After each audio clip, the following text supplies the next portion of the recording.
ತಮಗೆಲ್ಲರಿಗೂ ಸ್ಪರ್ಧಾ ಪವಿತ್ರ ಯೂಟ್ಯೂಬ್ ಕ್ಲಾಸ್ಗೆ ಆತ್ಮೀಯವಾಗಿರ್ತಕ್ಕಂಥ ಸ್ವಾಗತ. ಬನ್ನಿ ನನ್ನ ಪ್ರೀತಿಯ ಸ್ಪರ್ಧಾರ್ಥಿಗಳೇ, H S T R, P S T R, G P S T R, ಅದೇ ರೀತಿಯಾಗಿ S D A, F D A, ವಿವಿಧ ರೀತಿಯ ಸ್ಪರ್ಧಾತ್ಮಕ ಪರೀಕ್ಷೆಗಳಿಗೆ ಸಂಬಂಧಪಟ್ಟ ಹಾಗೆ ಇತಿಹಾಸಕ್ಕೆ ಸಂಬಂಧಪಟ್ಟಿರ್ತಕ್ಕಂತಹ ಹಲವು ಪ್ರಶ್ನೆ ಉತ್ತರಗಳನ್ನ ನೇರವಾಗಿ ಮತ್ತು ಹೇಳಿಕೆ ರೂಪದಲ್ಲಿ ಕೊಡ್ತಕ್ಕಂಥ ಸಾಧ್ಯತೆಗಳು ಇರ್ತವೆ. ಹಾಗಾದರೆ ಆ ಒಂದು ವಿಷಯಕ್ಕೆ ಸಂಬಂಧಪಟ್ಟ ಹಾಗೆ ನಾವು 6ನೇ ತರಗತಿಯಿಂದ ಹಿಡಿದು 12ನೇ ತರಗತಿಯವರೆಗಿನ ಪ್ರತಿಯೊಂದು ಪಾಠದ ಅಧ್ಯಯನವನ್ನ ಮಾಡಿದ್ದೇ ಆದರೆ ಆ ಒಂದು ಎಲ್ಲ ಪ್ರಶ್ನೆಗಳಿಗೆ ನಾವು ಏನ್ ಮಾಡಬಹುದು, ಸರಳವಾಗಿ ಉತ್ತರಿಸಬಹುದು. ಹಾಗಾದ್ರೆ ಈ ಸಮಯದಲ್ಲಿ ನಾವು 6ನೇ ತರಗತಿಯ ಮೊದಲನೇ ಅಧ್ಯಾಯವಾಗಿರ್ತಕ್ಕಂಥ ಭಾರತ ನೋಡ್ರಿ, ಇತಿಹಾಸದ ಪರಿಚಯ ಮತ್ತು ಆರಂಭಿಕ ಸಮಾಜದ ಬಗ್ಗೆ ನಾವು ಮೊನ್ನೆ ಕ್ಲಾಸ್ನಲ್ಲಿ ನೋಡಿದ್ವಿ. ಹಾಗಾದ್ರೆ ಇವತ್ತಿನ ದಿನ ನಾವು 6ನೇ ತರಗತಿಯ 2ನೇ ಅಧ್ಯಾಯವಾಗಿರ್ತಕ್ಕಂತಹ ಭಾರತ ನಮ್ಮ ಹೆಮ್ಮೆ ಪಾಠದ ಬಗ್ಗೆ ನೋಡಿಕೊಳ್ಳೋಣ. ನೋಡಿ, ಭಾರತ ನಮ್ಮ ಹೆಮ್ಮೆ ಇದು ಏನಪ್ಪಾ ಅಂದ್ರ 6ನೇ ತರಗತಿ 2ನೇ ಅಧ್ಯಾಯ. ಹಾಗಾದ್ರೆ ಈ ಸಮಯದಲ್ಲಿ ನಾವು ಈ ಭಾರತ ನಮ್ಮ ಹೆಮ್ಮೆ ಪಾಠದ ವಿಷಯದಲ್ಲಿ ಯಾವ ರೀತಿಯಾಗಿರ್ತಕ್ಕಂಥ ಪ್ರಶ್ನೆಗಳನ್ನ ಕೇಳಬಹುದು. ಹಾಗಾದ್ರೆ ಮೊದಲನೇದಾಗಿ ಭಾರತ ನಮ್ಮ ಹೆಮ್ಮೆ, ನಮಗೆ ಭಾರತ ನಮ್ಮ ದೇಶ ಯಾಕೆ ಈ ಹೆಮ್ಮೆಯಾಗಿದೆ ಅನ್ನುವುದನ್ನು ನೋಡುವಾಗ ಮೊದಲನೆಯದಾಗಿ ನಾವು ಒಂದು ಸಂಸ್ಕೃತ ಶ್ಲೋಕದ ಮುಖಾಂತರ ಈ ಪಾಠವನ್ನು ಆರಂಭಿಸೋಣ. ಜನನಿ ಜನ್ಮಭೂಮಿಷ್ಯ ಸ್ವರ್ಗಾದಪಿ ಗರ್ಹಿಸಿ. ಅಂದ್ರೆ ಏನಪ್ಪಾ ಅಂದ್ರೆ ತಾಯಿ ಹಾಗೂ ತಾಯಿ ನಾಡು ಸ್ವರ್ಗಕ್ಕಿಂತಲೂ ಮಿಗಿಲಾದುದು ಎಂಬ ಒಂದು ಮಾತನ್ನ ನೋಡುವಾಗೆ ನಮ್ಮ ಭಾರತ ನಮಗ ಹೆಮ್ಮೆ ಆಗಿದೆ. ಹಾಗಾದ್ರೆ ಈ ಸಮಯದಲ್ಲಿ ನಮ್ಮ ಭಾರತ ಮಾತೃಭೂಮಿಯ ಬಗೆಗೆ ಹಲವು ವ್ಯಕ್ತಿಗಳು ಹಲವು ರೀತಿಯಾಗಿರ್ತಕ್ಕಂತಹ ಒಂದು ವಿವರಣೆಯನ್ನ ಕೊಡ್ಲಿಕ್ಕೆ ಮುಂದಾಗಿದ್ದಾರೆ. ಯಾಕಂದ್ರೆ ನಮ್ಮ ಭಾರತ ವಿಶ್ವವ್ಯಾಪ್ತಿಯಾಗಿರ್ತಕ್ಕಂತಹ ದೇಶ ಆಗಿದೆ ಅಂತಕ್ಕಂಥದ್ರಲ್ಲಿ ಎರಡು ಮಾತಿಲ್ಲ.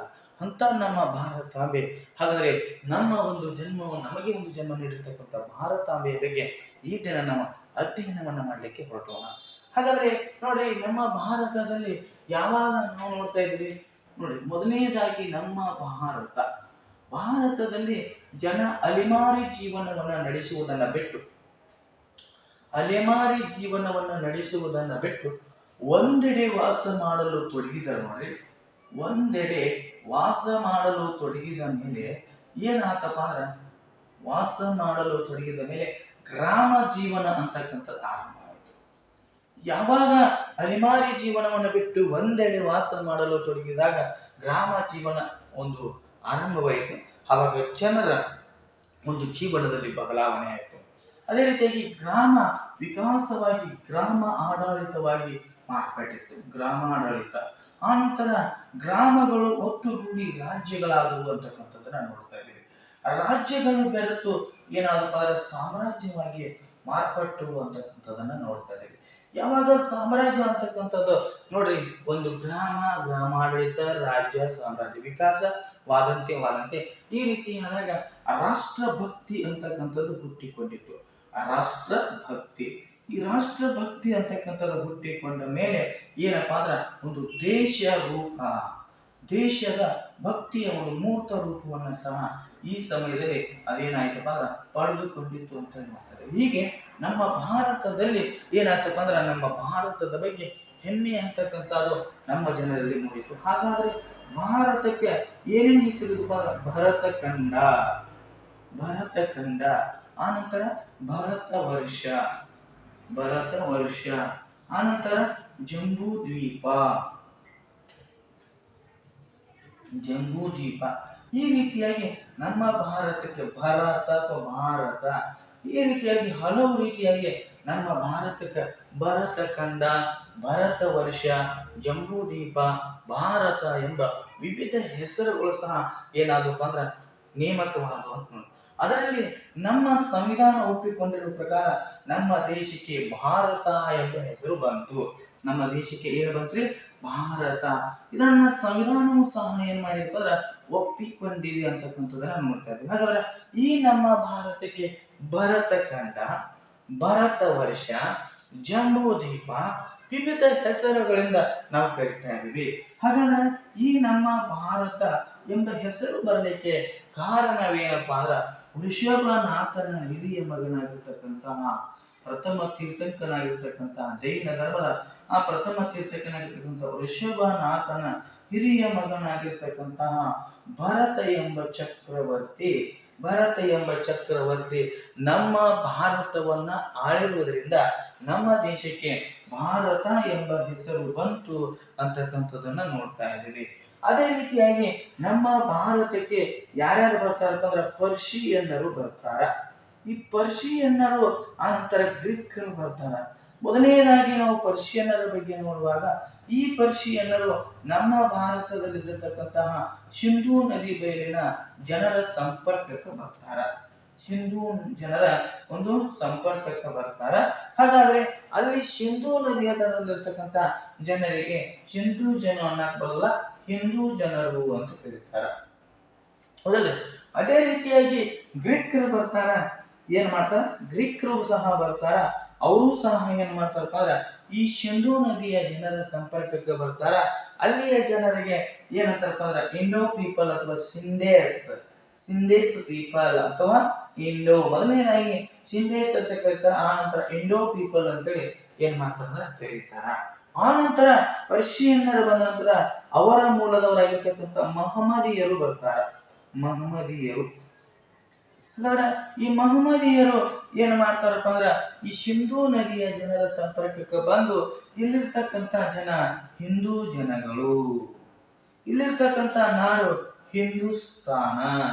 ಇಲ್ಲಿರ್ತಕ್ಕಂಥ ನಾಡು ಹಿಂದೂಸ್ತಾನ. ಇಲ್ಲಿರ್ತಕ್ಕಂಥ ಧರ್ಮ ಹಿಂದೂ ಧರ್ಮ. ಈ ರೀತಿಯಾಗಿ ಏನ್ ಮಾಡ್ತಾರಪ್ಪ ಅಂದ್ರ ನಮ್ಮ ಒಂದು ಭಾರತಕ್ಕೆ ಹೆಸರಿಟ್ಟು ಬರ್ತಾರ. ಹಾಗಾದ್ರೆ ನಮ್ಮ ಭಾರತ ದೇಶಕ್ಕೆ ಹಿಂದೂಸ್ತಾನ ಎಂಬ ಹೆಸರು ಹೇಗೆ ಬಂತೆಂದರೆ, ಹಿಂದೂಸ್ತಾನ ಎಂಬ ಹೆಸರು ಆ ಪರ್ಷಿಯನ್ನರ ಮೂಲದವರಾಗಿರ್ತಕ್ಕಂಥ ಮಹಮ್ಮದೀಯರು ನಮ್ಮ ಭಾರತ ದೇಶಕ್ಕೆ ಹಿಂದೂಸ್ತಾನ ಅಂತ ಕರೀತಾರ. ನಮ್ಮ ಧರ್ಮವನ್ನ ಹಿಂದೂ ಧರ್ಮ ಅಂತ ಕರೀತಾರ. ನಮ್ಮನ್ನ ಹಿಂದೂಗಳು ಅಂತ ಕರೀತಾರ. ಹೌದ್ರೆ ಗ್ರೀಕರು ಸಹ ಇಲ್ಲಿರ್ತಕ್ಕಂಥ ಜನರನ್ನ ಸಿಂಧೇಸ್ ಅಥವಾ ಇಂಡೋ ಅಂತ ಕರೀತಾರೆ. ಹಾಗಾದ್ರೆ ಮುಂದುವರೆದ ನಾವು ನೋಡುವಾಗ ಗ್ರೀಕರು ಸಹ ಏನು ಮಾಡ್ತಾರಪ್ಪ ಅಂದ್ರ ನಮ್ಮ ಭಾರತದ ಕುರಿತು ಏನೇನು ಮಾಡ್ತಾರೆ ಅನ್ನೋದನ್ನು ನೋಡುವಾಗ ಈ ಪರ್ಷಿಯನ್ನರು ಬಂದ್ರು ಏನಂದ್ರಪ್ಪ ಅಂದ್ರೆ ಹಿಂದೂಗಳು ಅಥವಾ ಹಿಂದೂ ಜನರು, ನಾಡು ಹಿಂದೂಸ್ತಾನ ಅಂತ ಕರೀತಾರ. ಅದೇ ರೀತಿಯಾಗಿ ಇಲ್ಲಿ ಬರ್ತಾರ ಯಾರು? ಗ್ರೀಕರು ಬರ್ತಾರ. ಅಂದ್ರೆ ಗ್ರೀಕರು ಏನಂತಾರಪ್ಪ ಅಂದ್ರೆ ಇಲ್ಲಿ ಬಂದಿರ್ತಕ್ಕಂತಹ ಗ್ರೀಕರು, ಈ ಗ್ರೀಕರು ಏನಂತಾರಪ್ಪ ಅಂದ್ರ ಇಲ್ಲಿರ್ತಕ್ಕಂಥ ನಾಡು ಇಂಡಿಯಾ ಎಂಬ ನಾಡು. ಹೌದ್ರೆ ಇಲ್ಲಿರ್ತಕ್ಕಂಥ ಧರ್ಮ ಹಿಂದೂಯಿಸಂ ಅಂತ ಕರೀತಾರ. ಇಲ್ಲಿರ್ತಕ್ಕಂಥ ನದಿಯನ್ನ ಇಂಡಸ್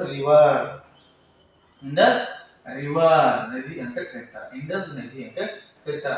ಹೀಗೆ ನಮ್ಮ ಭಾರತಕ್ಕೆ ಬೇರೆ ದೇಶದವರಿಂದ ಬಂದಿರತಕ್ಕಂತಹ ಪರ್ಷಿಯನ್ನರಿಂದ ಮತ್ತು ಗ್ರೀಕರಿಂದ ಹಿಂದೂಸ್ತಾನ, ಹಿಂದೂ, ಅದೇ ರೀತಿಯಾಗಿ ಇಂಡಿಯಾ, ಈ ರೀತಿಯಾಗಿ ವಿವಿಧ ಹೆಸರುಗಳನ್ನು ಸಹ ನಾವು ನೋಡ್ತಾ ಇದ್ದೀವಿ. ಅಷ್ಟೇ ಅಲ್ಲದೆ ನಮ್ಮ ಭಾರತದ ಒಂದು ಪ್ರಾಚೀನ ಭವ್ಯತೆಯನ್ನ ನಮಗೆ ತೋರಿಸಿಕೊಟ್ಟಿರ್ತಕ್ಕಂಥ ಯುರೋಪಿಯನ್ನರು ಯಾರು ನೋಡಿ. ಯುರೋಪಿಯನ್ನರು ಬರ್ತಾರ. ನಮ್ಮ ಭಾರತದ ಒಂದು ಪ್ರಾಚೀನದ ಏನಪ್ಪ ಅಂದ್ರೆ ಪ್ರಾಮುಖ್ಯತೆಯನ್ನ, ಅದರ ಒಂದು ಏನಪ್ಪಾ ಅಂದ್ರೆ ಅನನ್ಯತೆಯನ್ನ ಪರಿಚಯಿಸಿರ್ತಕ್ಕಂಥವ್ರು. ಅದರಲ್ಲಿ ನಾವು ನೋಡ್ತಾ ಇದ್ದೀವಿ ಸರ್ ವಿಲಿಯಂ ಜೋನ್ಸ್ ಅಂತಕ್ಕಂಥವ್ರು. Sir William Jones. ಹಾಗಾದ್ರೆ ಈ ಸರ್ ವಿಲಿಯಂ ಜೋನ್ಸ್ ಅವರು ನಮ್ಮ ಭಾರತ ದೇಶಕ್ಕೆ ಬರ್ತಾರೆ. ಹಾಗಾದ್ರೆ ನಮ್ಮ ಭಾರತದ ಸಂಸ್ಕೃತಿಯ ಅನನ್ಯತೆಯನ್ನು ಬೇರೆ ಬೇರೆ ದೇಶಗಳಿಗೆ ಸಹ ಪರಿಚಯಿಸಿದ್ದಾರೆ. ಏನು ಮಾಡ್ತಾರಪ್ಪ ಅಂದ್ರ ಇವರು ಮೊದಲನೇದಾಗಿ ಹೇಳ್ತಾರ ಸಂಸ್ಕೃತ ಭಾಷೆಯ ನುಡಿಗಟ್ಟು ಅದ್ಭುತ. ಸಂಸ್ಕೃತ ಭಾಷೆಯ ನುಡಿಗಟ್ಟು ಅದ್ಭುತ. ನುಡಿಗಟ್ಟು ಅದ್ಭುತ ಅಂತ ಹೇಳ್ತಾರ. ಯಾರು ಹೇಳ್ತಾರಪ್ಪ ಅಂದ್ರ ಈ ನಮ್ಮ ಸರ್ ವಿಲಿಯಂ ಜೋನ್ಸ್ ಇವರು ಸುಪ್ರೀಂ ಕೋರ್ಟ್ ನ ನ್ಯಾಯಾಧೀಶರಾಗಿ ಬಂದಿರುತ್ತಾರ. ಆ ಸಮಯದಲ್ಲಿ ಸುಪ್ರೀಂ ಕೋರ್ಟ್ ನ ನ್ಯಾಯಾಧೀಶರಾಗಿ 1773ರಲ್ಲಿ ಬಂದಿರುತ್ತಾರ. ನ್ಯಾಯಾಧೀಶರಾಗಿ ಹೌದ್ರಿ. ಯಾವಾಗ? 1773ರಲ್ಲಿ ಸರ್ ವಿಲಿಯಂ ಜೋನ್ಸ್ ರವರು ಬಂದಿರುತ್ತಾರ. ಹಾಗೆ ಇವರು ಸಂಸ್ಕೃತ ಭಾಷೆಯ ನುಡಿಗಟ್ಟು ಅದ್ಭುತ ಅಂತ ಹೇಳ್ತಾರ. ಅದೇ ಅಲ್ಲದೆ 1784ರಲ್ಲಿ ಏನು ಮಾಡ್ತಾರಪ್ಪ ಅಂದ್ರ the Asiatic society, the Asiatic society ಅಂತಕ್ಕಂಥ ಸಂಸ್ಥೆಯನ್ನ ಸ್ಥಾಪನೆ ಮಾಡ್ತಾರ. ದಿ ಏಷ್ಯಾಟಿಕ್ ಸೊಸೈಟಿ ಅಂತಕ್ಕಂಥ ಸಂಸ್ಥೆಯನ್ನ ಸ್ಥಾಪನೆ ಮಾಡ್ತಾರ. ಈ ಸಂಸ್ಥೆಯನ್ನ ಸ್ಥಾಪನೆ ಮಾಡಿರ್ತಕ್ಕಂತಹ ಸರ್ ವಿಲಿಯಂ ಜೋನ್ಸ್ ರವರು ಈ ಸಂಸ್ಥೆಯಿಂದ ಸಂಸ್ಕೃತದಲ್ಲಿರ್ತಕ್ಕಂಥ ಭಗವದ್ಗೀತೆಯನ್ನ ಏನು ಮಾಡ್ತಾರಪ್ಪ ಅಂದ್ರ ಅದನ್ನ ಇಂಗ್ಲಿಷ್ ಭಾಷೆಗೆ ಭಾಷಾಂತರಿಸ್ತಾರ. ಗೊತ್ತಿರಬೇಕ್ರಿ, ಇಂಗ್ಲಿಷ್ ಭಾಷೆಗೆ ಮೊಟ್ಟ ಮೊದಲ ಬಾರಿಗೆ ಭಾಷಾಂತರಿಸಿರ್ತಕ್ಕಂಥ ನಮ್ಮ ಭಾರತದ ಪ್ರಮುಖ ಕಾವ್ಯ, ಪ್ರಮುಖ ಗ್ರಂಥ ಅಂದ್ರ ಭಗವದ್ಗೀತೆ ಅಂತೇಳಿ ನೋಡ್ತಾ ಇದೀವಿ. ಆ ನಂತರ ಇವರು ಸಹ ಏನು ಮಾಡ್ತಾರಪ್ಪ ಶಾಕುಂತಲ ಎಂಬ ಪ್ರಮುಖವಾಗಿರ್ತಕ್ಕಂತಹ ಕೃತಿಯನ್ನು ಸಹ ಏನು ಮಾಡ್ತಾರಪ್ಪ ಇಂಗ್ಲಿಷ್ ಭಾಷೆಗೆ ಸಹ ಭಾಷಾಂತರಿಸಿದರು ಅಂತೇಳಿ ನೋಡ್ತಾ ಇದ್ದೀವಿ. ಯಾರು? ಸರ್ ವಿಲಿಯಂ ಜೋನ್ಸ್ ರವರು. ಈ ರೀತಿಯಾಗಿ ಸರ್ ವಿಲಿಯಂ ಜೋನ್ಸ್ ರವರು ಏನ್ ಮಾಡ್ತಾರಪ್ಪ ಅಂದ್ರ ಇದಕ್ಕೆ ವಿವಿಧ ರೀತಿಯಾಗಿರ್ತಕ್ಕಂಥ ಕೊಡುಗೆಯನ್ನು ಕೊಡ್ತಾರ. ಹಾಗಾದ್ರೆ ನೆಕ್ಸ್ಟ್ ನಾವು ನೋಡುವಾಗ ಏನಾಗ್ತೈತಪ್ಪ ಅಂದ್ರೆ ಇದು ಏಷ್ಯಾಟಿಕ್ ಸೊಸೈಟಿ ಈ ರೀತಿಯಾಗಿ ಪ್ರಾಮುಖ್ಯತೆಯನ್ನು ಪಡ್ಕೊಳ್ತದ. 1832ರಲ್ಲಿ ದಿ ಏಷ್ಯಾಟಿಕ್ ಸೊಸೈಟಿ ಅಂತಕ್ಕಂಥದ್ದು ಏನಾಗ್ತೈತಪ್ಪ ಅಂದ್ರ ಮರುನಾಮಕರಣ ಆಗತ್ತದ.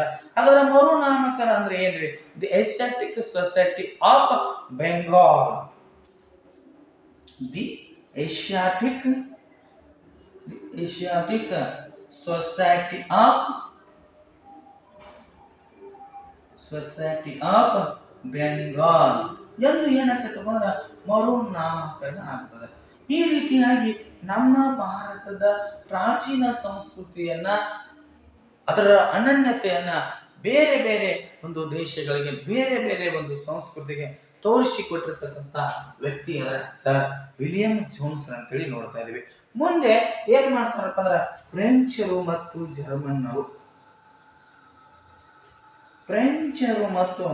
ಜರ್ಮನ್ನರು ಸಹ ಏನು ಮಾಡ್ತಾರಪ್ಪ ಅಂದ್ರ ಈ ನಮ್ಮ ಭಾರತದ ಸಂಸ್ಕೃತಿಯ ಒಂದು ಅಧ್ಯಯನವನ್ನ ಸಹ ಏನ್ ಮಾಡ್ತಾರಪ್ಪ ಮುಂದುವರಿಸಿಕೊಂಡು ಹೋಗ್ತಾರ ಅಂತ ನೋಡ್ತಾರೆ.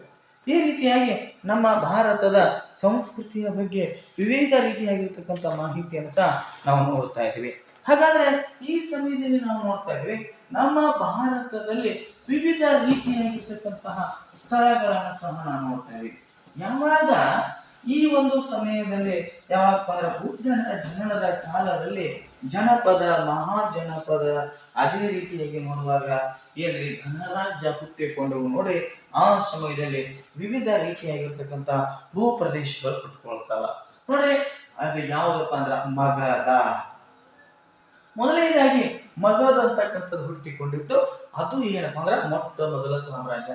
ಅದನ್ನ ಇವಾಗ ಏನಂತ ಕರೀತಾರಪ್ಪ ಅಂದ್ರ ಬಿಹಾರ ಅಂತ ಕರೀತಾರೆ. ಮಗಧನ ಬಿಹಾರ ಅಂತ ಕರೀತಾರೆ. ಆ ನಂತರ ನೋಡ್ತಾ ಇದೀವಿ ನಾವು ಕಳಿಂಗ ಅಂತ ನೋಡ್ತಾ ಇದೀವಿ. ಈ ಕಳಿಂಗನ ಈಗ ಏನಂತ ಕರೀತಾರಪ್ಪ ಅಂದ್ರೆ ಒಡಿಸ್ಸಾ ಅಂತ ಕರೀತಾರ. ಮೊದಲನೇದಾಗಿ ಇನ್ನತ್ರ ಕಳಿಂಗ ಇತ್ತು, ಈಗ ಒಡಿಸ್ಸಾ ಅಂತ ಕರೀತಾರ. ಆ ನಂತರ ನೋಡುವಾಗ ನಾವು ಮೊದಲನೇದಾಗಿ ಚೇರ ಅಂತಕ್ಕಂಥದ್ದಿತ್ತು, ಈಗ ಏನಂತ ಕರೀತಾರಪ್ಪ ಅಂದ್ರೆ ಕೇರಳ ಅಂತ ಕರೀತಾರೆ. ಚೇರ ಅಂತಕ್ಕಂಥದನ್ನ ಏನಂತ ಕರೀತಾರಪ್ಪ ಅಂದ್ರೆ ಕೇರಳ ಅಂತ ಕರೀತಾರೆ. ಅದೇ ರೀತಿಯಾಗಿ ನೋಡುವಾಗ ಇಂದ್ರಪ್ರಸ್ಥ ಅಂತ ಹೇಳಿ ನೋಡ್ತಾ ಇದ್ದೀವಿ. ಇಂದ್ರಪ್ರಸ್ಥ. ಹಾಗಾದ್ರೆ ಇಂದ್ರಪ್ರಸ್ಥಕ್ಕೆ ಏನಂತ ಕರೀತಾರೆ ಅಂದ್ರೆ ದೆಹಲಿ ಅಂತ ಕರೀತಾರೆ. ಏನಂತ ಕರೀತಾರೆ? ದೆಹಲಿ ಅಂತ ಕರೀತಾರೆ. ನೋಡ್ರಿ, ಹಳೆಯ ಕಾಲದಲ್ಲಿರ್ತಕ್ಕಂಥ ಹೆಸರುಗಳು. ಹಾಗಾದ್ರೆ ನೆಕ್ಸ್ಟ್ ನಾವು ನೋಡುವಾಗ ಮತ್ತು ಪ್ರಯಾಗ ರಾಜ್ಯ ಅಂತ ಹೇಳಿ ನೋಡ್ತಾ ಇದ್ದೀವಿ. ಯಾವ್ರಿ? ಪ್ರಯಾಗ ರಾಜ್ಯ. ಹಾಗಾದ್ರೆ ಅದನ್ನ ಇವತ್ತು ಏನಂತ ಕರೀತಾರೆ ಅಂದ್ರೆ ಅಲಹಾಬಾದ್ ಅಂತ ಕರೀತಾರೆ. ಏನಂತ ಕರೀತಾರೆ? ಅಲಹಾಬಾದ್ ಅಂತ ಕರೀತಾರೆ. ನೋಡಿ, ವಿವಿಧ ವಿವಿಧ ಹೆಸರುಗಳಂತ ಕರೀತಾರೆ. ಅದೇ ರೀತಿಯಾಗಿ ಇನ್ನೂ ಹಲವು ಹೆಸರುಗಳದಾವ. ಅವು ಇನ್ನೂ ಹಲವು ಆಗ ಏನಿವೆಪ್ಪ ಅಂದ್ರ ಈ ರೀತಿ ಬದಲಾಗಿವೆ. ಕೆಲವೊಂದು ಸ್ಥಳಗಳು ಹಾಗೆ ಉಳಿದಾವ. ಕಾಶ್ಮೀರನು ಹಾಗೆ ಉಳತಿ, ನೇಪಾಳನ ಹಾಗೆ ಉಳತ್ರಿ, ಕೈಲಾಸ ಅಂತಕ್ಕಂಥದನ್ನ ಹಾಗೆ ಉಳತಿ, ಕುರುಕ್ಷೇತ್ರ, ಅಯೋಧ್ಯ, ಉತ್ತರ ಪ್ರದೇಶದ ಅಯೋಧ್ಯ, ಇದೇ ರೀತಿಯಾಗಿರ್ತಕ್ಕಂಥ ವಿವಿಧ ಸ್ಥಳಗಳು ಸಹ ಹಾಗೆ ಉಳಿದಾವ ಅಂತ ನೋಡ್ತಾ ಇದೀವಿ. ಕಾಶಿ, ಮಥುರಾ, ಹೌದ್ರಿ. ಹಾಗಾದ್ರೆ ಇನ್ನೊಂದು ಕೆಲವೊಂದು ಸ್ಥಳಗಳು ಈ ಸಮಯದಲ್ಲಿ ಬದಲಾಗತ್ತಾವ್ರಿ. ಏನಾಗತ್ತಾವ ನೋಡ್ರಿ. ಮದ್ರಾಸ್ ಅಂತಕ್ಕಂಥದ್ದು ಈಗ ಪ್ರಸ್ತುತ ಏನಾಗ್ತಾ ಇದೆ ರೀ? ಮದ್ರಾಸ್ ಅಂತಕ್ಕಂಥದ್ದು ಪ್ರಸ್ತುತ ಚೆನ್ನೈ ಅಂತಕ್ಕಂಥದ್ದು ಆಗ್ತಾ ಇದೆ. ಚೆನ್ನೈ ಅಂತಕ್ಕಂಥದ್ದು ಆಗ್ತಾ ಇದೆ. ಅದೇ ರೀತಿಯಾಗಿ ನಾವು ನೋಡುವಾಗ ಮೊಟ್ಟ ಮೊದಲ ಬಾರಿಗೆ ಯಾವ್ದಾಗಿತ್ತಪ್ಪ ಅಂದ್ರೆ ಬರೋಡಾ ಅಂತಕ್ಕಂಥದ್ದು, ಅದನ್ನ ಈಗ ವಡೋದರ ಅಂತ ಕೇಳ್ತಾರೆ. ಬರೋಡಾ, ಈ ಬರೋಡಾ ಅಂತಕ್ಕಂಥದನ್ನ ಏನಂತ ಅಂತಂದ್ರೆ ವಡೋದರ ಅಂತೇಳಿ ಕರೀತಾರ. ಏನಂತ ಕರೀತಾರ? ವಡೋದರ ಅಂತೇಳಿ ಕರೀತಾರ. ಹಾಗಾದ್ರೆ ಇನ್ನು ಕೆಲವೊಂದು ಸ್ಥಳಗಳು, ಅದರಲ್ಲಿ ನಾವು ಇನ್ನೊಂದು ನೋಡುವಾಗ ಬೊಂಬಾಯಿ ಅಂತಕ್ಕಂಥದ್ದಿತ್ತು. ಆ ಬೊಂಬಾಯಿಯನ್ನ ಈಗ ಏನಂತ ಕರೀತಾರೆ? ಬೊಂಬಾಯಿ ಅಂತಕ್ಕಂಥದನ್ನ ಮುಂಬೈ ಅಂತೇಳಿ ಕರೀತಾರೆ. ಅಂದ್ರೆ ಬಾಂಬೆ ಅದನ್ನ ಮುಂಬೈ ಅಂತೇಳಿ ಕರೀತಾರ ಅಂತಕ್ಕಂಥದ್ದು ಸಹ ನಮ್ಗೆ ಗೊತ್ತಿರಬೇಕು. ಇದೇ ರೀತಿಯಾಗಿ ನಾವು ನೋಡುವಾಗ ಹಲವು ರೀತಿಯಾಗಿರ್ತಕ್ಕಂಥ ಸ್ಥಳಗಳು ಏನಾಗಪ್ಪ ಅಂದ್ರೆ ಈ ರೀತಿಯಾಗಿ ಬದಲಾವಣೆಯನ್ನ ಹೊಂದ್ಯಾವ. ಮಗಧ ಅಂತಕ್ಕಂಥದ್ದು ಬಿಹಾರ ಆಗಿದೆ, ಕಳಿಂಗ ಅಂತಕ್ಕಂಥದ್ದು ಒಡಿಸ್ಸಾ ಆಗಿದೆ, ಚೇರ ಅಂತಕ್ಕಂಥದ್ದು ಕೇರಳ ಆಗಿದೆ, ಇಂದ್ರಪ್ರಸ್ಥ ಅಂತಕ್ಕಂಥದ್ದು ದೆಹಲಿ ಆಗಿದೆ, ಪ್ರಯಾಗರಾಜ ಅಂತಕ್ಕಂಥದ್ದು ಅಲಹಾಬಾದ್ ಆಗಿದೆ, ಮದ್ರಾಸ್ ಅಂತಕ್ಕಂಥದ್ದು ಚೆನ್ನೈ ಆಗಿದೆ, ಬರೋಡಾ ಅಂತಕ್ಕಂಥದ್ದು ವಡೋದರ ಆಗಿದೆ, ಬೊಂಬಾಯಿ ಅಂತಕ್ಕಂಥದ್ದು ಮುಂಬೈ ಆಗಿದೆ. ನೋಡ್ರಿ, ಈ ರೀತಿಯಾಗಿ ವಿವಿಧ ಹೆಸರುಗಳಿಂದ ನಮ್ಮ ಒಂದು ಭಾರತದಲ್ಲಿ ಸ್ಥಳಗಳ ಬದಲಾವಣೆಯನ್ನ ಹೊಂದ್ತಾವಂತ ನೋಡ್ತಾ ಇದ್ದೀವಿ. ಅಷ್ಟೇ ಅಲ್ಲದೆ ನಮ್ಮ ಭಾರತೀಯರು ಗಣಿತ ಕ್ಷೇತ್ರಕ್ಕೆ ವಿವಿಧ ರೀತಿಯಾಗಿರ್ತಕ್ಕಂಥ ಕೊಡುಗೆಯನ್ನ ನೀಡಿದ್ದಾರೆ. ಏನ್ ಮಾಡಿದಾರ? ಗಣಿತ ಕ್ಷೇತ್ರಕ್ಕೆ ನೀಡಿರ್ತಕ್ಕಂಥ ಕೊಡುಗೆ. ಹೌದ್ರ? ಗಣಿತ ಕ್ಷೇತ್ರಕ್ಕೆ ನಮ್ಮ ಭಾರತೀಯರ ಕೊಡುಗೆ ಅಂತೇಳಿ ನೋಡ್ತಾ ಇದ್ದೀವಿ. ಹಾಗಾದ್ರೆ ನಮ್ಮ ಭಾರತೀಯರು ಗಣಿತ ಕ್ಷೇತ್ರಕ್ಕೆ ಏನು ಕೊಡುಗೆಯನ್ನು ನೀಡಿದಾರ? ಮೊಟ್ಟ ಮೊದಲ ಬಾರಿಗೆ ನಾವು ನೋಡುವಾಗ ಅಶೋಕನ ಶಿಲಾಲೇಖನಗಳಲ್ಲಿ ನಾವೇನು ಮಾಡ್ತೀವಪ್ಪ ಅಂದ್ರ ಅಂಕಿ ಅಂಶಗಳನ್ನ ಬಳಸಿದ್ದನ್ನ ನಾವು ಎಷ್ಟು ಸಾವಿರ ವರ್ಷಗಳ ಹಿಂದೆ ಅಂದ್ರ 2300 ವರ್ಷಗಳ ಹಿಂದೆ ಅದರ ಬಗ್ಗೆ ಮಾಹಿತಿಯನ್ನು ನೋಡ್ತಾ ಇದ್ದೀವಿ. 2300 ವರ್ಷಗಳ ಹಿಂದೆ ನಮ್ಮ ಅಶೋಕನ ಶಿಲಾಲೇಖನಗಳಲ್ಲಿ ಅಂಕಿಗಳನ್ನ ಬಹಳ ಲೆಕ್ಕವಿಲ್ಲದೆ ಬಳಸಿರುವುದನ್ನು ನಾವು ನೋಡ್ತಾ ಇದ್ದೀವಿ. ಅವರಾಗ 1000 ವರ್ಷಗಳಾದರೂ ಸಹ ಯುರೋಪಿನ ಖಂಡಗಳಲ್ಲಿ, ವಿವಿಧ ಖಂಡಗಳಲ್ಲಿ ಯಾವುದೇ ರೀತಿಯಾಗಿರ್ತಕ್ಕಂತಹ ಸಂಖ್ಯೆಗಳನ್ನ ಬಳಸೋದನ್ನ ನಾವು ಕಾಣ್ತಾ ಇದ್ದೀವಿ. ಹಾಗಾದ್ರೆ ಮೊಟ್ಟ ಮೊದಲನೇದಾಗಿ ನಮ್ಮ ಭಾರತೀಯರು ಏನನ್ನ ಬಳಸಿದ್ರು ಅಂದ್ರೆ ಅಂಕಿಗಳನ್ನ ಬಳಸ್ಯಾರ. ಮೊಟ್ಟ ಮೊದಲನೇದಾಗಿ ಅಂಕಿಗಳನ್ನ ಬಳಸ್ಯಾರ. ಅದೇ ರೀತಿಯಾಗಿ ದಶಮಾಂಶಗಳನ್ನ ಬಳಸ್ಯಾರ. ಹೌದಲ್ಲ? ಅದೇ ರೀತಿಯಾಗಿ ಬೀಜ ಗಣಿತಗಳನ್ನು ಸಹ ಬಳಸ್ಯಾರ. ಇವು ಆ ಲೋಕವೇ ಕಂಡು ಅರಿಯದ ಕಾಲದಲ್ಲಿ ನಮ್ಮ ಭಾರತೀಯರು ಬಳಸಿರ್ತಕ್ಕಂಥ ಅಂಕೆ ಸಂಖ್ಯೆಗಳಂತೇಳಿ ನೋಡ್ತಾ ಇದ್ದೀವಿ. ಅವರ ಅಂಕಿಗಳು, ದಶಮಾಂಶಗಳು, ಬೀಜ ಗಣಿತ, ಅದೇ ರೀತಿಯಾಗಿ ಭಿನ್ನ ರಾಶಿ, ಅವರ ಜೀವನಕ್ಕೆ ಸಂಬಂಧಪಟ್ಟಿರ್ತಕ್ಕಂಥ ಗಣಿತದ ಪರಿಕಲ್ಪನೆ ಮೊಟ್ಟ ಮೊದಲ ಬಾರಿಗೆ ನಮ್ಮ ಭಾರತೀಯರಿಗೆ ಇತ್ರಿ. ಅಷ್ಟೇ ಅಲ್ಲದೆ ನಮ್ಮ ಭಾರತೀಯರು ಸಹ ಸೊನ್ನೆಯನ್ನ ಕಂಡು ಹಿಡಿದಿರ್ತಕ್ಕಂತಹ ಮೊಟ್ಟ ಮೊದಲ ದೇಶ ಅಂದ್ರೆ ಅದು ನಮ್ಮ ಭಾರತ ದೇಶ. ಸೊನ್ನೆಯನ್ನ ಯಾವಾಗ ಕಂಡು ಹಿಡಿದ್ರೆ ನೋಡ್ರಿ, ಆವಾಗ ಗಣಿತದಲ್ಲಿ ಆಗ್ತಕ್ಕಂಥ ಅಡುಕು ತೊಂದರೆಗಳಿಗೆ ಪರಿಹಾರ ಸಿಕ್ಕಂತಾಯ್ತು ಅಂತ ಹೇಳಿ ನೋಡ್ತಾ ಇದ್ದೇವೆ. ಹಾಗಾದ್ರೆ ಆ ಸೊನ್ನೆಯನ್ನ ಕಂಡು ಹಿಡಿದಿರ್ತಕ್ಕಂಥ ಕೀರ್ತಿ ಯಾರಿಗೆ ಸಲ್ತದ? ನಮ್ಮ ಭಾರತೀಯರಿಗೆ ಸಲ್ತದ ಅಂತ ಹೇಳಿ ನೋಡ್ತಾ ಇದ್ದೀವಿ. ಅದೇ ರೀತಿಯಾಗಿ ನಮ್ಮ ಭಾರತೀಯರು ಸಹ ಯಾವ ರೀತಿಯಾಗಿರ್ತಕ್ಕಂಥ ತಮ್ಮದೇ ಆಗಿರ್ತಕ್ಕಂಥ ಕೊಡುಗೆಯನ್ನ ಈ ನಮ್ಮ ವಿವಿಧ ಸಂಸ್ಕೃತಿಗೆ ನೀಡಿದ್ದಾರೆ ಎಂಬುದನ್ನ ನಾವು ಬಹಳಷ್ಟು ಅರ್ಥ ಮಾಡಿಕೊಳ್ಬೇಕಿದೆ. ಅದೇ ರೀತಿಯಾಗಿ ನೋಡುವಾಗ ಭೂಮಿ ಏನಾಗಿದೆ? ದುಂಡಾಗಿದೆ. ಭೂಮಿ ದುಂಡಾಗಿದೆ. ಹಾಗಾದ್ರೆ ದುಂಡಾಗಿರ್ತಕ್ಕಂಥ ಈ ಭೂಮಿ ಸೂರ್ಯನ ಸುತ್ತ ಸುತ್ತುತ್ತದೆ. ಸೂರ್ಯನ ಸುತ್ತ ಸುತ್ತುತ್ತದೆ ಅಂತ ಹೇಳಿದ ಭಾರತದ ಮೊಟ್ಟ ಮೊದಲಿಗ ಸುತ್ತುತ್ತದೆ ಅಂತ ಹೇಳಿರ್ತಕ್ಕಂಥ ಭಾರತದ ಮೊಟ್ಟ ಮೊದಲಿಗ ಯಾರೇ? ಆರ್ಯಭಟ್ಟನಾಗಿದ್ದಾನೆ. ಆರ್ಯಭಟ್ಟ ಏನ್ ಹೇಳಿದಾನಪ್ಪ ಅಂದ್ರೆ ನಮ್ಮ ಭೂಮಿ ಸೂರ್ಯನ ಸುತ್ತ ಸುತ್ತುತ್ತದೆ ಎಂದು ಹೇಳಿರ್ತಕ್ಕಂಥ ಮೊಟ್ಟ ಮೊದಲಿಗನಾಗಿದ್ದಾನೆ. ಹಾಗಾದ್ರೆ ಈ ವಾದವನ್ನ ಆಧುನಿಕ ಕಾಲದಲ್ಲಿ ಕೋಪರ್ನಿಕಸ್ ಅಂತಕ್ಕಂಥವ್ ಏನ್ ಮಾಡ್ತಾನಪ್ಪ ಅಂದ್ರ ಕೋಪರ್ನಿಕಸ್ ಅಂತಕ್ಕಂಥವ ಅದನ್ನ ಎತ್ತಿ ಹಿಡಿದ. ಕೋಪರ್ನಿಕಸ್ ಸಹ ಸೂರ್ಯನ ಸುತ್ತ ಏನು ಸುತ್ತುತ್ತದ? ಭೂಮಿ ಸುತ್ತುತ್ತದೆ ಅಂತ ಹೇಳಿದ. ಹಾಗಾದ್ರೆ ಟಾಲೆಮಿ ಅಂತಕ್ಕಂಥವ್ ಏನ್ ಹೇಳಿರ್ತಾನಪ್ಪ ಅಂದ್ರ ಟಾಲೆಮಿ ಅಂತಕ್ಕಂಥವ ಭೂಮಿಯ ಸುತ್ತ ಸೂರ್ಯ ಸುತ್ತುತ್ತಾನೆ ಅಂತ ಹೇಳ್ತಾನ. ಭೂಮಿಯ ಸುತ್ತ ಸೂರ್ಯ ಸುತ್ತುತ್ತಾನೆ ಅಂತ ಹೇಳುತ್ತಾರೆ. ಆದ್ರೆ ಅದನ್ನ ನಮ್ಮ ಭಾರತದ ಆರ್ಯಭಟ್ಟ ಸೂರ್ಯನ ಸುತ್ತ ಭೂಮಿ ಸುತ್ತುತ್ತದೆ ಎಂಬ ಒಂದು ವಾದವನ್ನ ಕಂಡು ಹಿಡಿದವನೇ ನಮ್ಮ ಭಾರತೀಯ ಆರ್ಯಭಟ್ಟನಾಗಿದ್ದಾನೆ. ಆ ವಾದವನ್ನ ಆಧುನಿಕ ಕಾಲದಲ್ಲಿ ಕೋಪರ್ನಿಕಸ್ ಅಂತಕ್ಕಂಥವನು ಸಹ ಅದರ ಬಗ್ಗೆ ಬಹಳಷ್ಟು ಮಾಹಿತಿಯನ್ನ ನೀಡ್ತಾನ. ಅದರ ಜೊತೆಗೆ ನಮ್ಮ ಭಾರತೀಯರು ನಾವಿಕರಿಗಾಗಿ ರೇಖಾಂಶ ನಕ್ಷೆಗಳನ್ನು ಸಹ ಬಳಸಿದರು. ನಾವಿಕರಿಗಾಗಿ ನಮ್ಮ ಭಾರತೀಯರು ರೇಖಾಂಶ ನಕ್ಷೆಗಳನ್ನ ಅಕ್ಷಾಂಶಿ ಅಂದರೆ ಏನಪ್ಪಾ, ರೇಖಾಂಶ ಅಂದ್ರೆ ಏನು?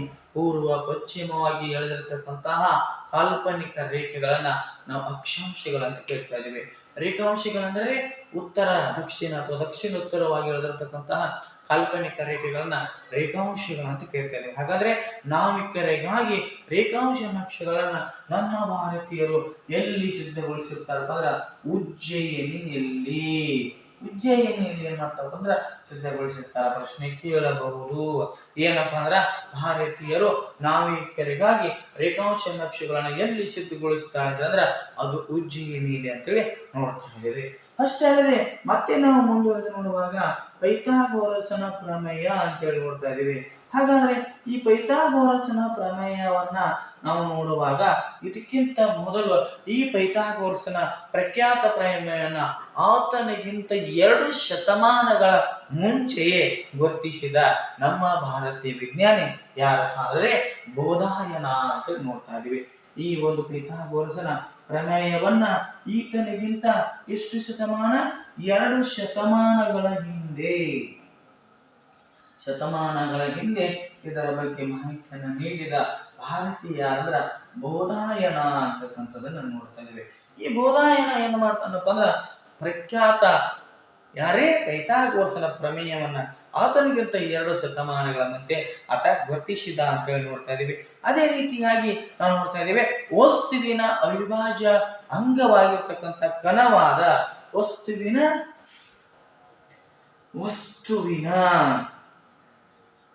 ಅವಿಭಾಜ್ಯ ಕಣವಾದ ಅಣುವನ್ನ ವಸ್ತುವಿನ ಅವಿಭಾಜ್ಯ ಕಣವಾಗಿರ್ತಕ್ಕಂಥ ಅಣುವನ್ನ ಯಾರಪ್ಪ ಅಂದ್ರ ನಮ್ಮ ಭಾರತೀಯ ವಿಜ್ಞಾನಿ ಕನಾದ್ ಎಂಬುವವನು ಗುರುತಿಸಿದ ಅಂತ ಹೇಳಿ ನೋಡ್ತಾ ಇದ್ದೀವಿ. ಕನಾದ್ ಎಂಬ ಏನಪ್ಪಾ ಅಂದ್ರ ನಮ್ಮ ಭಾರತದ ವಿಜ್ಞಾನಿ ಏನ್ ಮಾಡ್ತಾನಪ್ಪ ಅಂದ್ರ ವಸ್ತುವಿನ ಅವಿಭಾಜ್ಯ ಕಣವಾದ ಅಣುವಿನ ಬಗ್ಗೆ ಮೊಟ್ಟ ಮೊದಲ ಬಾರಿಗೆ ಏನು ಮಾಡ್ತಾನಪ್ಪ ಅಂದ್ರ ಆತ ಅದನ್ನ ಕಂಡು ಹಿಡಿದ ಅಂತಕ್ಕಂಥದನ್ನ ನೋಡ್ತಾ ಇದ್ದೀವಿ.